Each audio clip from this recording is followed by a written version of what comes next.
Hallo. Da kan alle finne plassene.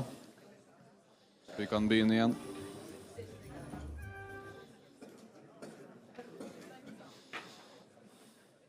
Nå vi så heldige å ha med oss Andrew Fox. Skal en liten kort presentasjon av han før han får ordet. Andrew Fox tjenestegjorde 16 år i den britiske hæren mellom 2005 og 2021 og forlot fallskjermregimet med rang som major.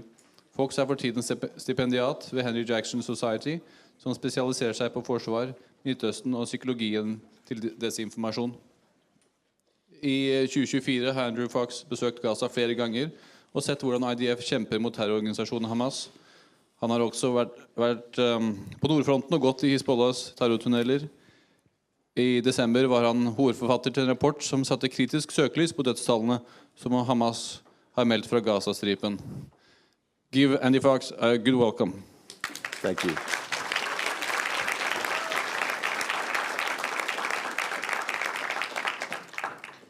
Okay, just checking the microphone. Everyone hear me okay? Good. I don't know what he just said, but I hope he was really nice about me. But thank you for the introduction. So I'm going to talk on a number of different topics today, but essentially the key theme I'm going to discuss is the way in which the war in Gaza has been fought and where that sits on the legal standard, and also what some of the key issues that have come out of the war have been. But first, I'm going to start with a war story of my own from Afghanistan, because I think it illustrates a point about the way in which this war is reported. So I was a platoon commander, so the most junior level of officer. I had 30 soldiers in my platoon under my command. We were advancing through the green zone in Afghanistan, in Helmand province, which is where the fighting took place. And my platoon came under fire from a building. We took cover, but we had no ability to maneuver left or right. We didn't really have any options to carry the attack forward in any degree of safety, in as much as a battlefield can be safe. So what we did was we called for an airstrike. We had a British Harrier fighter jet, which dropped a 500-pound bomb on the compound where the enemy, the Taliban, was shooting at us from, and it leveled the building. Okay, so I can tell you what happened up to that point. What I can't tell you is how many civilians may have been present. What I can't tell you is how many fighters were killed in that incident. Okay, because that is not something that is the normal metric for success or failure in warfare. We didn't keep the totals, and more importantly, nobody expected us to. It's the opposite for the Israel Defense Forces. They are the only army in the world fighting a war where they are meticulously expected to count civilian casualties, and those civilian casualties are the metric by which their campaign is judged. This happens in no other war anywhere in the world. It's only the Israel Defense Forces. So I'm going to talk slightly about that totemic casualty figure that we see in Gaza that's bandied around the world constantly. 52,000 killed. That is a large number. I've written a paper for the Henry Jackson Society. It came out in December, which we spent 6 months working on, and we looked at those casualty lists to try and work out what was going on here. Because obviously, I've dropped airstrikes myself. I know that you can't count them as quickly as the Gaza Ministry of Health claims to be able to do. I remember back in October 2023, this was when my antennae were tingling because we were seeing this daily death toll ticking up, and I knew it wasn't possible for that to be accurate or correct. So we started looking at these papers that Hamas were pushing out every few months, these lists of names, and we started comparing them across the various releases. Now, it's worth noting, Hamas make them deliberately very challenging to compare. Each release has different numbers of columns with different information. There's no indication whether this person was a combatant or a civilian. And between every list, they change the order of the names as well. And they come out by PDF. So first of all, you have to convert it to Excel. Then you have to find a way to actually do this comparison with these jumbles of names. So it's very tricky to do, and I believe Hamas do that on purpose to make it difficult. But some of the findings we came up with, we found men listed as women, women listed as men, adults listed as children. We found deaths that we knew by checking on social media that they were from previous wars. We found deaths from the 2014 Gaza war. We found deaths of people that we knew had been killed by Hamas themselves because there was social media leakage. We found cancer patients who'd left Gaza for treatment. And I would say, and I think it's a fair criticism, that we didn't find every mistake on those lists. And there's a reason for that, because all we had to go on was open source. The only way we'll ever really get to the bottom of this is if somebody goes into Gaza and physically counts. And of course, that's never going to happen. It's a 20-month war.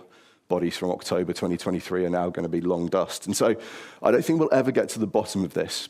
But the key finding here is that there are enough mistakes on those papers that the numbers are not reliable, nor do they contain one single indication that somebody who was killed was a combatant.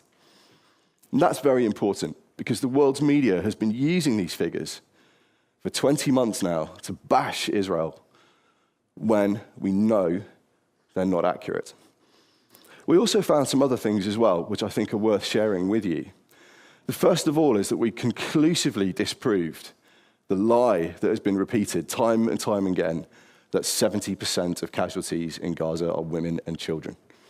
Okay, that is a nonsense. It does not match up to any figures that are inside those lists. Okay, it's probably about 50% would be women or under 18s. And I say under 18s rather than children, because children is a deliberately emotive word. So women and children is a powerful thing to say. However, we know Hamas uses child fighters. We know they use under 18 combatants. It's perfectly on record. Children as young as 13 are sent into the fight by Hamas. So that's slightly skewed as well. And actually, when you look at the figures, in the 15 to 45 age group, which is roughly fighting age, 72% of people who've died in Gaza in the fighting age group are men. Okay, so the whole narrative of 70% women and children that's been, again, bandied around the world, I can say categorically that that is a straight-up lie and is not correct. And yet the world's media has reported this figure time and time again. We also found a pattern. We looked back at previous conflicts in Gaza, and we found this pattern that has occurred in every single conflict. And it goes something like this. Hamas will release a total overall number of casualties. They will claim they're all civilians. At the same time, Israel will release how many combatants they think they've killed. And then 3 or 4 months down the line, we find out that the Israeli numbers were correct. This has happened in every single war in Gaza since Hamas took over. Okay, so what we're building here is a picture about the reliability of what is coming out of Gaza. The IDF currently claim 20 to 22,000 combatants have died. We did do some statistical modeling on this, actually, and we left it out of the paper because we didn't think it was particularly reliable. It was very amusing to see The Lancet then publish a paper using the exact same statistical model that we had discarded for not being reliable. So that was a wry chuckle that I think speaks to the level of integrity we were trying to bring to this paper. But our statistical model suggested about 22,500 combatants is the likely total as of December. So it's likely higher than that now. And I think it's very clear, looking, as I have, at Israeli targeting processes, Israeli rules of engagement, Israeli conduct on the ground, that is a credible figure as well. There's one final thing we uncovered, and that is we looked at the media and how they have used these figures to report. 97% of the international news organizations we studied over a 3-month period, 97% of them were using Hamas's figure. 20% of the time, it was presented as unquestioned fact. Astonishing. The IDF figure, how many times do you think that was used? 3%. 3% of the time, they used the IDF's figure of combatants killed. Essentially, what we have in Gaza is a situation where the world's media has absolutely platformed only one combatant. and has completely disregarded the other side. And the one they've platformed is the psychotic terror group Hamas. The one they have ignored is the democratic nation-state ally of Israel. Absolutely appalling.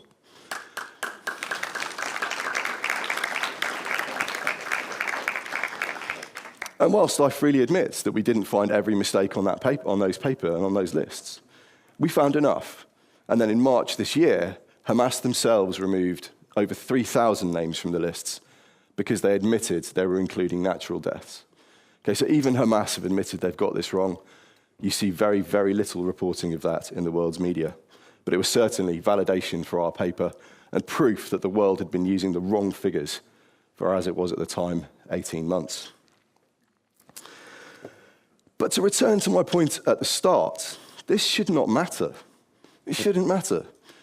There's no other conflict in which the numbers game is the story of the war. Think about World War II or any reporting. You know, we're 80 years on from Victory in Europe Day. How many times have you seen that reported on, talking about the civilian death toll in Europe during the battle? It's never mentioned. It was the Allies versus Nazi Germany. Everyone talks about D-Day. They don't talk about the civilians that were present in Caen as the Allied forces approached the beaches in Normandy. They're not the focus of that story. The focus is Allied forces fighting Germany and their allies. Okay, there's no other narrative war in history where these casualties have been the most and single point of reporting. And I think this speaks to another phenomenon. And it is the way Hamas, as a fighting force, have been completely erased since 8th of October 2023. If you look at reporting around the world, you would think that Israel was simply indiscriminately lobbing missiles into Gaza, dropping buildings, killing civilians indiscriminately, and committing massacres without ever actually doing any fighting. Israel has sent 300,000 soldiers into Gaza. Okay, if you are trying to massacre an innocent civilian population when you have F-35s, you have F-16s, you have 2,000-pound bombs, you have bunker-busting bombs. Why on earth would you commit ground troops when you could just do everything from the air? It makes no military sense. Added to which, the IDF has sustained 3,000 casualties themselves in Gaza, some 2,600 wounded and just over 400 killed. How many times have you seen that figure reported in the world media? I can see some shaking heads. You never hear that figure. Okay, this is being reported not as a war, but as something far more sinister. And I've been to Gaza. I've seen Rafah. I've driven over the Philadelphia corridor, which from the Israeli border, from Kerem Shalom crossing, goes gradually, slowly uphill. And you come over a crest and you can see the destruction spread out in front of you. And it is appalling. But then when you go and look at the buildings that have been freed and cleared, you see the tunnel shafts. You see where the booby traps were. You see the tunnels under the ground.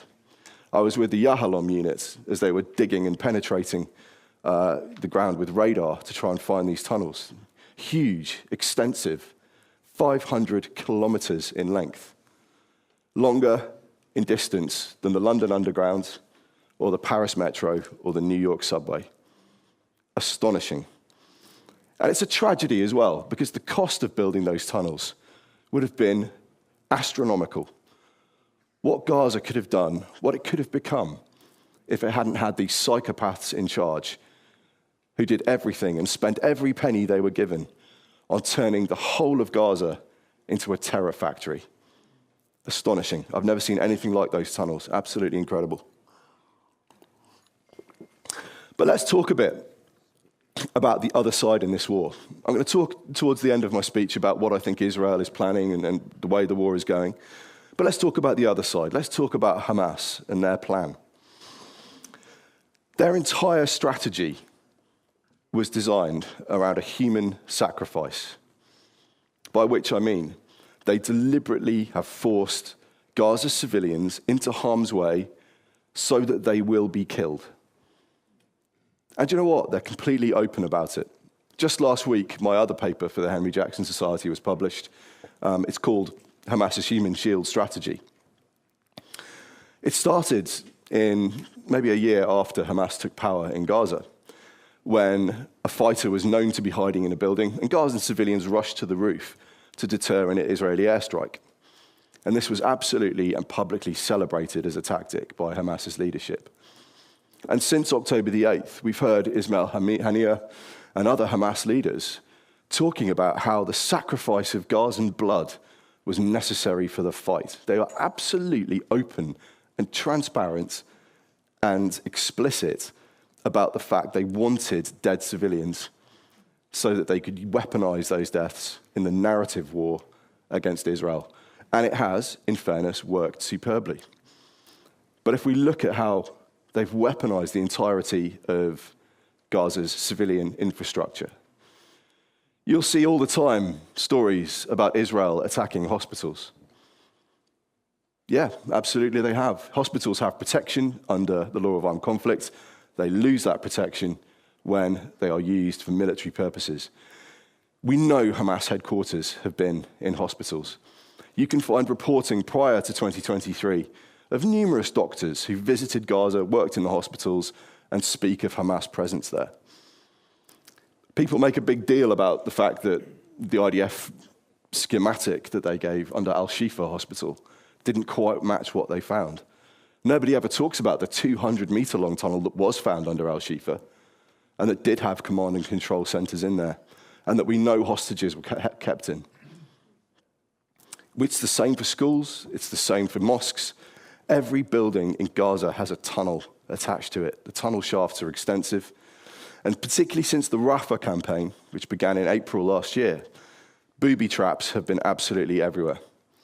The IEDs have been saturated in Gaza. Whole streets absolutely mined. Now, from a soldier's perspective, that makes things really, really tricky. So in Afghanistan, if we found an IED, because we weren't fighting a war in the conventional sense, excuse me, because we weren't fighting a war in the conventional sense, if we found an IED, we'd stop, we'd call out the disposal teams. Maybe explain. Sorry, an improvised explosive device, so a booby trap of some kind. But if we found one, we'd stop, wait for the disposal teams to come out. They would clear the booby trap, and then we would go on. When you're trying to advance through streets in an urban environment where there's a booby trap every 10 meters, you don't have the luxury to do that. So quite often what the IDF have done is either blow it in place or they've used bulldozers to sweep streets, because they've got remote control bulldozers, heavily armored, that can just trundle down the street and detonate everything it finds. And that's one of the reasons why there is so much destruction in Gaza, is because Hamas have booby-trapped it. Now, I think the important question is, what's the alternative if your enemy is using a human shield strategy? You have two options. You have to either rely on the law of armed conflict and do what you have to do, or you simply don't fight. Those are the only two options on the table. Okay, people talk about the techniques and the strategies perhaps that Israelis could have done differently. They speak about maybe a targeted assassination campaign, maybe just very, very precise airstrikes. Like if your enemy's in a tunnel, that's not an option. When your enemy's holding your people hostages, that's not an option. Israel have essentially done the only military activity they could have done.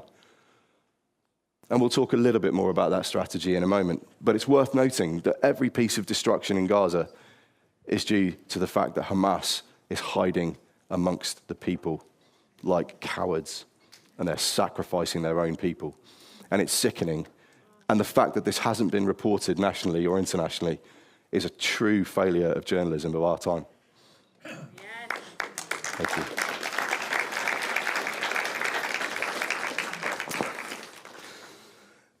Essentially, what's happened since 8th of October, when Israel's reprisals against Hamas started, is that equivalent of reporting on D-Day without talking about the Germans, talking about the Falklands War without talking about the Argentinians. They've completely erased Hamas from the conversation.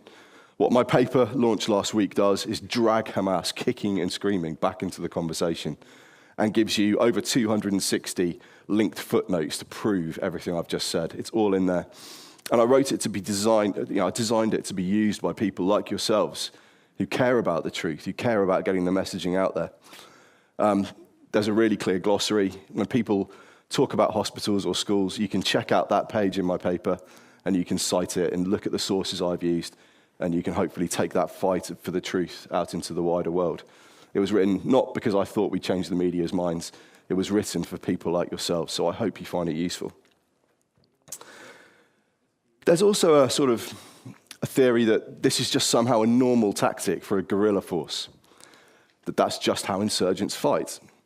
Asymmetric warfare, we call it. You know, of course they hide amongst the people, of course they wear civilian uniforms, of course they fire RPGs, rocket-propelled grenades from people's houses. And that is true up to a point. Up to a point. That's certainly what the Taliban did against us in Afghanistan. But what the Taliban didn't do is try and get us to kill Afghan civilians. That's the critical difference here.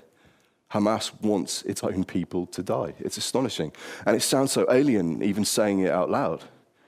Like, I think, can you imagine deliberately placing your own children in the way of an airstrike because you want them to die so you can use them for propaganda? Like, it's mind-blowing, but that's the fact. And Hamas are open and explicit about the fact that that's what they want. They've said it themselves. So let's talk about the other side now. Let's talk about Israel's conduct during the war. Now, I'm very fortunate.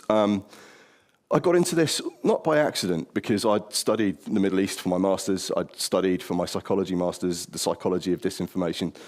So my master's in war studies was on the Middle East. And we had a war in the Middle East with loads of disinformation. So it turns out that everything kind of aligned for me to have something to say.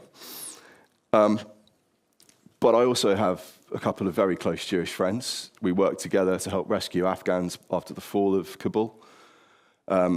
And we couldn't have done it without the UK's Jewish community. They helped us rescue Afghans because they remembered what it was like to be persecuted themselves.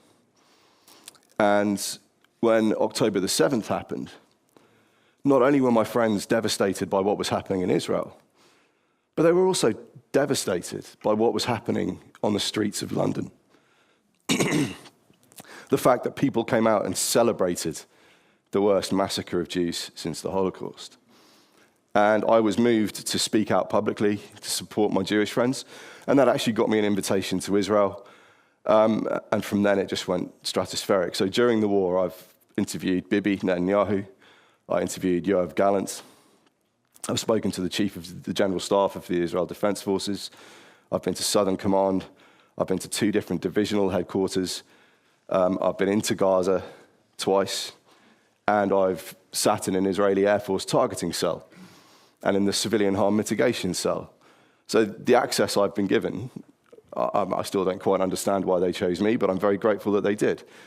But what it does mean, thank you.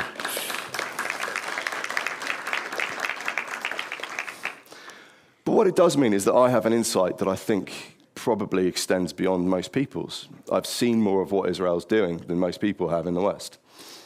And I can tell you, hand on heart, if I genuinely thought Israel was committing a genocide in Gaza, I would absolutely say so. I would absolutely say so. I wouldn't be able to sleep at night if I didn't. But having seen and experienced everything I have seen, I can tell you that Israel categorically is not. It is nothing more than a blood libel. I can tell you how I know this. Because the Israeli army, the Israeli Air Force, they follow targeting processes that look exactly like ours. Be that a NATO army, be that the US Army, British Army, it doesn't matter. The targeting process, okay, some of the steps are in a slightly different order, but it's the same. They look for intelligence before they select a target. And you'll see accusations as well that they use artificial intelligence for this. There's a famous article in 972 magazine which essentially says that Israel's doing automated killing by using AI. To a degree, they do use AI, that is correct.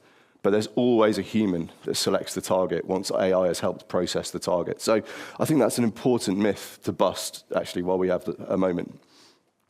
But they use intelligence to generate a target.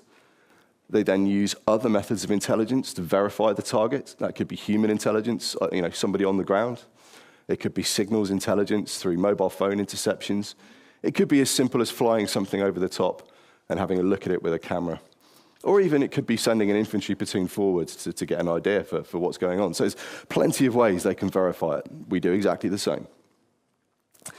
They'll then look at potential collateral damage, and here's where proportionality becomes the most misunderstood term of the war, and I'll talk about that in just a second. But they look at collateral damage, they look at the rules of engagement, they look at the law of armed conflict, they select the correct munition. There's no point using a 2,000 pounder when a 50 pounder will do. That's just common sense. Why would you spend your most expensive bomb when it's going to do way more damage when you can get away with using something smaller and cheaper? That's just standard military sense. And only when they've looked at all of these things do they give a go or a no-go for the airstrike. And Israeli Air Force planners told me they cancelled 1 in every 2 airstrikes in Gaza that had been planned because it failed at one of those steps, one of those hurdles. And actually, from my experience, that's about what I'd expect to see. So it's just another small drip of information to prove that Israel is doing things properly. Now let's talk about proportionality very briefly. It's people think that it sits with the fact that there was 1,200 Israelis killed on 7th of October, therefore for there to be 52,000 dead in Gaza is somehow disproportionate. Now, that's a perfectly subjective opinion, and you're entitled to it if you wish, but it's not a legal opinion. Okay, under the law of armed conflict, proportionality can only be assessed on a strike-by-strike basis. Okay, 1 strike, 1 engagement at a time. It doesn't apply to the whole conflict under the law of armed conflict. It just applies to 1 individual incident. And the test is this. Does the military advantage that you get from striking a target, does that have a matching value to the amount of collateral that you would expect that strike to incur? Okay, and the best example of this is the killing of Mohammed Daif last summer, where he was in the humanitarian zone in Al-Mawasi on the west-hand coast of Gaza, and Israel used 2 2,000-pound bombs and a bunker buster to kill him and 1 other brigade commander. Quite significant collateral, absolutely justified. Mohammed Daif was the military commander of Hamas. It's the equivalent of knocking out Hitler's bunker in World War II. You, as an army attacking that target, any army in the world would be prepared to accept very significant collateral in that airstrike. If that had just been a lone Hamas gunman, however, there is no way you could ever justify using that much force to take out just 1 random Hamas member. Okay, that's how it works. And it's subjective.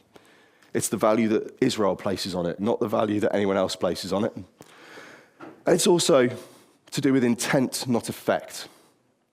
Okay, so if you fire the missile, expecting to kill 1 fighter and maybe 4 other people, that's fine. If, however, by accident, you didn't realize there were more people there and you killed 30, that's still legal. Because as far as you were aware, if you'd followed those steps of the targeting process I spoke about and followed the rules properly, then that is legal and proportionate, even if the actual damage was way more than you expected it to be. And a good example here is the WCK incident in Gaza, where civilian humanitarian aid workers were killed. The investigation into that found the Israelis didn't follow the process in that instance, and that's why people were sacked, and that's why the IDF is looking at potential criminal charges over that incident, because they didn't follow their own procedure. Therefore, they broke the law of armed conflict. And I think the really other important point to make here is that legal and moral aren't the same things. And actually, it's entirely justified, I think, for people to be horrified by what they're seeing on television. Okay, we're a very pacifist society in the West these days. We haven't fought a war of existential survival for decades, unless you're Ukrainian. We fought wars of expeditionary choice. We decided to go to Iraq. We decided to go to Afghanistan. The UK or America weren't going to cease to exist if they didn't fight those wars. And so we're not used to warfare and combat. And actually, when you see dead children or dead women, it's absolutely normal and correct to be horrified by that sight, even though we know that it's a war and wars happen and awful things happen in war. Okay, so I would say don't be too hard on people who are naturally horrified by what they're seeing, because war is unpleasant. I think the job is to explain why that war happened. It happened because of 7th of October. War's not very nice, but the law of armed conflict tries to give some rules to make sure the worst parts of it don't happen. Proper armies punish transgressions when people step outside those borders, but that doesn't mean it's not horrific and awful. Okay, so it's a really difficult challenge. And if you think about how an information campaign works, if someone is trying to persuade you of something, they usually try and target your emotions. Okay, they will try and target the amygdala in your brain, which controls things like your adrenaline and your emotional response. And that's why this information campaign has deliberately forefronted civilian casualties, images of dead children, because they're trying to get an emotional reaction. And for someone who's trying to defend Israel's actions, it's very difficult to say, yes, that child died, but they followed the law of armed conflict, so it's okay. Like, how heartless does that sound? That's why this argument is so difficult to have, because you're trying to fight heightened emotion with pure rationality, and that often doesn't work. And I use the example of, think about when you're in a fight with your partner, your husband or your wife. What happens if you say to them, you're being irrational, calm down? Yeah, how does that go? It's not great, is it? So it's very, very difficult to fight emotion with rationality. So that's the challenge I think we have. And so with the couple of minutes I have left, I'm just going to talk briefly about the war and where I think it's going to go, and then we can take some questions if that's okay. So we can safely say now that this Gaza war has two phases, and they are pretty much easily broken down as pre-Trump and post-Trump. Okay? So Mr. Trump comes in, mandates a ceasefire, excellent hostage exchange, wonderful to see all those people coming home. Sadly, 59 still inside the Gaza Strip, and we learned the other day that only 21 of those now are alive. Okay, so this is the focus of Israel's campaign, to destroy Hamas and to return the hostages. In phase one, I think the Israeli flaw was a lack of final strategy. They didn't really ever articulate what that finished picture looked like. And so what the IDF did was design an operational plan which enabled them to flex to whatever end state the government eventually decided they wanted to see. Be that Gaza in full occupation, be that withdrawing and just securing Israel's borders on the Gaza Strip. You know, they were able to go in there, raid, come out again, minimize their own casualties because they're not holding the ground and making their own troops targets. And I think it was a very clever campaign, but it was an indicator of what I think was a relatively weak strategy at the political level. And the reason it was weak at the political level is because the Biden White House had an election to fight, and Gaza became a hot topic in certain very key swing states in the US, such as Wisconsin. So the Biden White House effectively put quite significant handcuffs on what Israel could and couldn't do. And the best example of this is the 4-month pause between January and April 2024, where Israel wasn't allowed to go into Rafah, and they were forced to take the humanitarian measures that way exceeded what the law of armed conflict demanded. But that's the good example. Since the end of the ceasefire in January, sort of early February, we've seen a complete change. There are no more political handcuffs on the IDF. And what they're trying to do now, I believe, is squeeze and squeeze and squeeze Hamas to get a hostage deal on Israel's terms rather than Hamas's, which is actually what the last ceasefire deal was. That was a huge result for Hamas. They received thousands of their own fighters out of Israeli jails. They had time to reconstitute. They had those appalling debacles of hostage releases where corpses of children were paraded. That was a huge PR win for them. I think the next hostage deal, if there is one, will look very different because Israel is putting that tight squeeze on Hamas. All that said, if a deal doesn't happen, Israel is ready to fully occupy Gaza. And that is a huge undertaking that is not to be underestimated. The fighting part will be easy. The fighting part will be easy. What will be really challenging is what comes next. Who runs the place? Who provides humanitarian aid? Who provides security? What does the government of Gaza look like post-Hamas? Are we going to go with the Trump plan and try and remove Gaza's population entirely? If we do that, are they then allowed back? There's an awful lot of questions that aren't answered by that occupation. But it's something Israel is prepared to do to try and get those hostages back. It's an incredibly difficult situation. Hamas have played the information war superbly well. They have forefronted civilian casualties on purpose. They have enabled Israel to be condemned on the world stage, highly unfairly. And in my experience, Israel has done everything it could to protect civilians. That doesn't mean mistakes don't happen. Mistakes always happen in war. But the design, the engagement, the rules of engagement, the law of armed conflict, all of it aligns absolutely with what I would expect to see from a Western army. And I'll now take your questions. Thank you very much.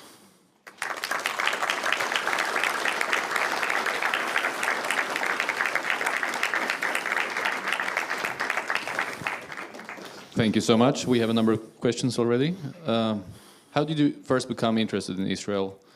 And a follow-up question to that is, how is the situation for people who want to speak up for Israel in the UK today? So as I said, I first became interested in Israel because I wanted to write my master's on a recent British war. So I looked at the Middle East as a kind of period of time, 2003 to 2014. And I chose the Middle East because I actually didn't serve in combat there. I have served in the Middle East, but not in a fighting role. I would have done Afghanistan, but I was too emotionally close to it, so I couldn't achieve the emotional academic space I needed. So I focused on the Middle East. And really, the focus of my Israel commentary initially was just trying to give strategic analysis, give opinion, but most importantly was to stand up for my Jewish friends, and that's always been my priority, far ahead of military analysis. I don't want to be the person who in the 1930s didn't give shelter to their Jewish friends. You know, that's really important to me. So that was kind of what got me into Israel, and then it all took off from there.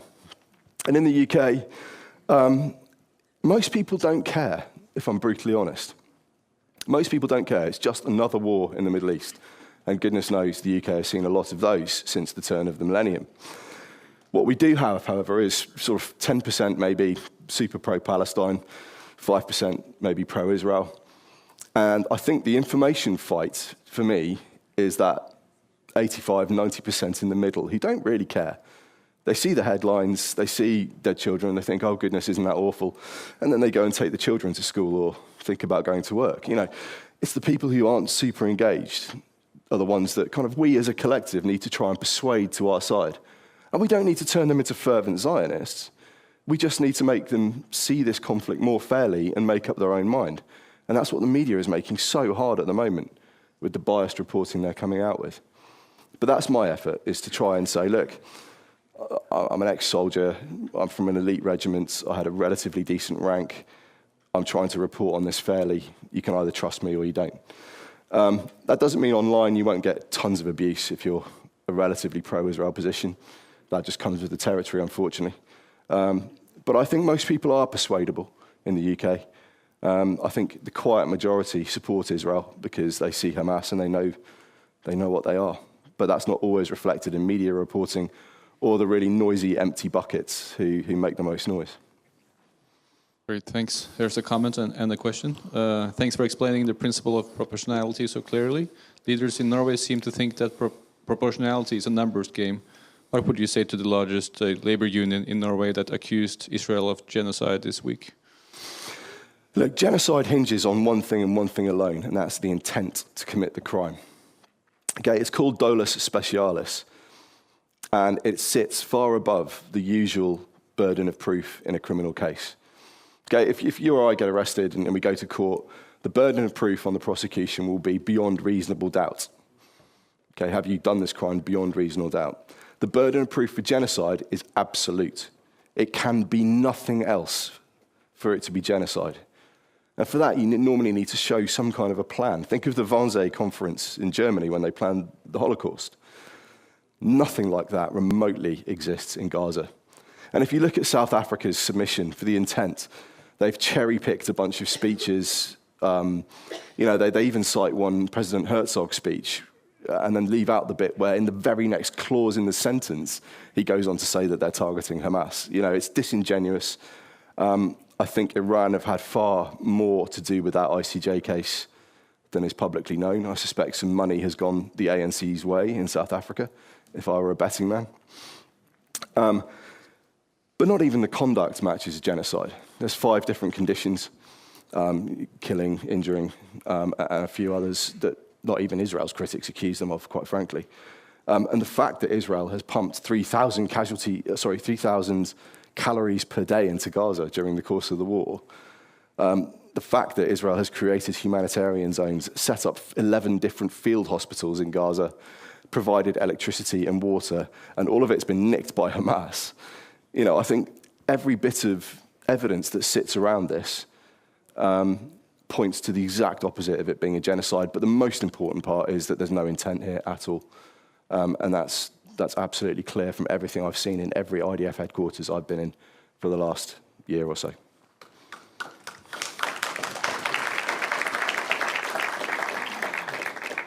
So we hear almost daily about things happening in Gaza and Israel in Norwegian media, but we haven't heard about your report in Norwegian media. Why do you think it is so? Well, perhaps they haven't heard of the Henry Jackson Society, which is entirely possible. But, you know, my paper in December got over 200 million impressions on social media. I did media in over 20 countries. And it got some pretty high-level reporting in the UK and the Telegraph and various other mainstream news outlets. But look, I'm not going to change the narrative single-handedly. I can't compete with the UN or Amnesty International. The approach I've always taken is that I write these papers for people to read and use. So if people aren't doing that, then I've not done my job. But I've certainly seen people like Jonathan Conricus on Piers Morgan using it. I've seen other people in interviews in the UK using it, and that's what it's designed for. And all we can do is just keep telling the truth. Like, I think when the dust settles in Gaza and all of this is over and the narrative is finished, my main effort, I think, is to make sure that I can look myself in the mirror and know that I spoke the truth with integrity, and that's what I try to do.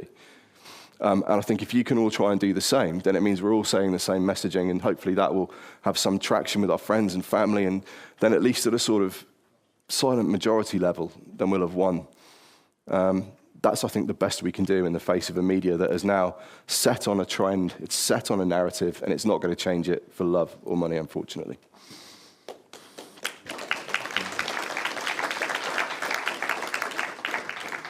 The next question is, do you think it's possible to free the hostages with military operations?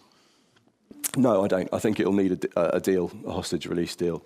And the reason for that is because since Operation Arnon in early 2024, where Noah Argamani and 2 others were freed, Hamas have massively increased security around the hostages. So we know from the deaths of Aiden Yerushalmi and Hersh Goldberg Polin and the 4 people that were with them, that Hamas will execute hostages if the IDF get too close. Okay, and it's as simple as that. The only way those hostages are coming out is through a hostage deal. Not to mention the fact that Operation Arnon was almost a disaster. It came within milliseconds of being a disaster. It was only airstrikes that saved the troops on the ground from being mass casualties. So I think Israel has been deterred from further hostage release operations. So it needs to be a deal, and let's bring them home.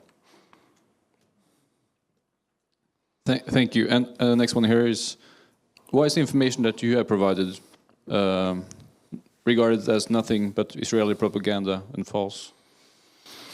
Yeah, well, first of all, I'm not Israeli, so I don't know why I would be pushing Israeli propaganda. Look, I've worked very hard to maintain my financial integrity. My last trip to Israel, the government offered to pay. The Ministry of Diaspora Affairs offered to pay, and I refused because I don't take government money. And the reason you can believe what I'm saying is because it's all evidenced. The 2 papers I've put forward, there's footnotes, there's referencing, it's been peer-reviewed academically by a doctor of statistics. My second paper was peer-reviewed by a professor of war studies at the Royal Military Academy, Sandhurst. There are 264 footnotes. You're very welcome to check any one of those 264 if you don't believe me. I mean, it's an academic piece of work. It's been validated. I'm confident in it.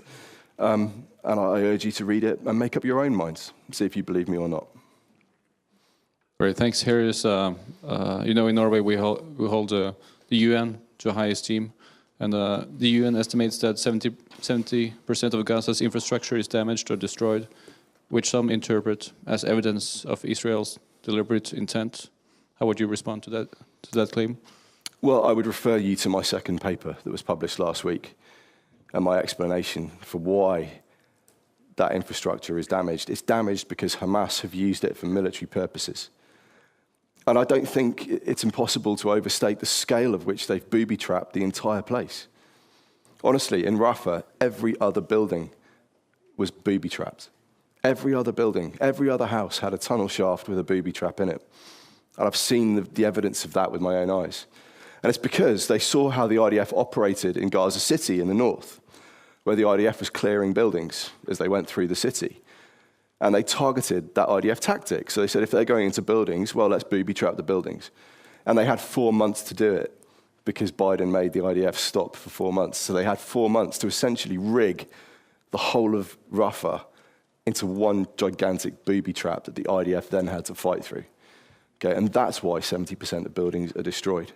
It's because every building is used by Hamas. There's a 500-kilometer-long tunnel network underneath every building in Gaza. Like I said, there's two options when your enemy does that. You either don't fight at all, or you fight the way the IDF has. And after 7 October, they had no choice but to do what they've done. All right, and here's the next one about Trump and his plan. How realistic do you think it is to Trump's plan to rebuild Gaza? And where do you see the population of Gaza go? And or will they stay, perhaps, and be there during the rebuilding? Yeah, it's an exceptionally tricky one. Like, ethically, I think we can't possibly condone the forced removal of a population. I think that is a red line that should not be crossed. I don't think Israel wants to be that country. However, should they want to leave, then there's a conversation to be had, I think. The big question is, where do they go? Egypt doesn't want 2 million Palestinians in the Sinai, which is already quite full of Bedouin insurgents. That's a huge security problem to import. The last thing Jordan needs, Jordan is teetering at the moment. Jordan is in real trouble. The Hashemite dynasty are going to have to be very, very smart to remain in charge of Jordan. The last thing they need is another 2 million Palestinians. So where do they go? And that's a real challenge. You know, it doesn't sit quite comfortably with me to shift civilians to the Horn of Africa or Somalia or somewhere like that. So there's a really tricky question there. And in terms of the Trump plan, look, I don't think it ever goes quite the way Mr. Trump suggests. He normally gives the extreme right of arc, and the reality normally ends up somewhere back towards the left of arc. The Ukraine minerals deal being a perfect example. So I think we'll end up with some kind of sort of hybrid solution, but it doesn't answer the question is who runs it, who populates it, who rebuilds it, where does that money come from? You know, there's an awful lot of questions that need answering, and there's no easy solution here. If the Middle East were easy, we wouldn't be in this position now. The Middle East is complex, it's difficult. Every decision comes with an unanticipated second or third order effect. So whatever happens in Gaza, it needs to be very carefully and deliberately thought through. And I don't think Trump's plan does that, but I think certainly there are planners in Tel Aviv who know what they're doing, and we will see what comes from their planning in due course. Great. I have a few more questions. I just want to tell the audience that we have closed for further questions. I have enough on my phone now already. Many Norwegians say that, or in the media, that Hamas numbers have proved to be reliable in previous conflicts. What is your comment? Yeah, they have. In terms of overall total, there or thereabouts, they've been okay. 2 points to note. Firstly, they get externally validated in every other conflict. They're not externally validated in this conflict. But the other thing, they always omit combatant deaths. Okay, we even found information from 2014 where on Facebook, Hamas were ordering Gazan civilians to conceal combatant deaths. Don't write about your family on social media if they're a martyr, if they're a shaheed, if they're a mujahid. Okay, they have very clear strategy to conceal this. And so whilst the overall total is generally there or thereabouts correct, they never ever declare combatant totals. And in previous conflicts, the combatant totals have always broadly matched IDF estimates. Okay, so that's the lie when people say Hamas have always been accurate in the past. Okay, that's the cunning lie hidden away in that question. Yes, they're accurate, but they never tell you how many of their own soldiers have died until after the war. Right, and here's the last question. there are quite a few people here in Norway that think that Hamas and the IDF are morally equivalent, that both lie, manipulate, and do everything they can to win the war. What's your best response to such an argument? There are two things I would draw out, and the first one is 7th of October. Now, there is an infamous 47-minute video that details what went on that day. I'm unfortunate enough to have seen that. I'm also unfortunate to have seen quite a bit more evidence above and beyond that as well, including the evidence of sexual assaults. And as always happens when I have to discuss it, the hair on my arms is starting to stand up. It is the single most horrific thing I could ever imagine, never mind actually see.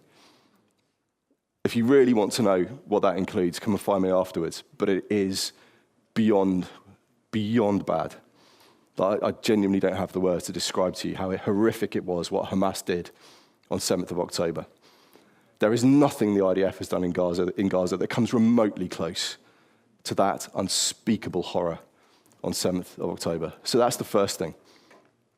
And the second point I would answer in reply to that question is I talked extensively about the human sacrifice strategy.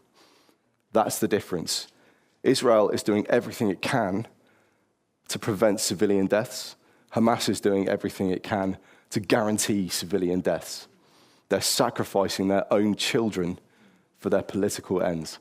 There is no moral equivalence whatsoever between Hamas and Israel. Next. Great, thank you so much. Give him a good applause. Thank you. Thank you so much. Here's a small gift from us. Oh, thank you so much. I appreciate it. Thank you. Real pleasure. Thank you.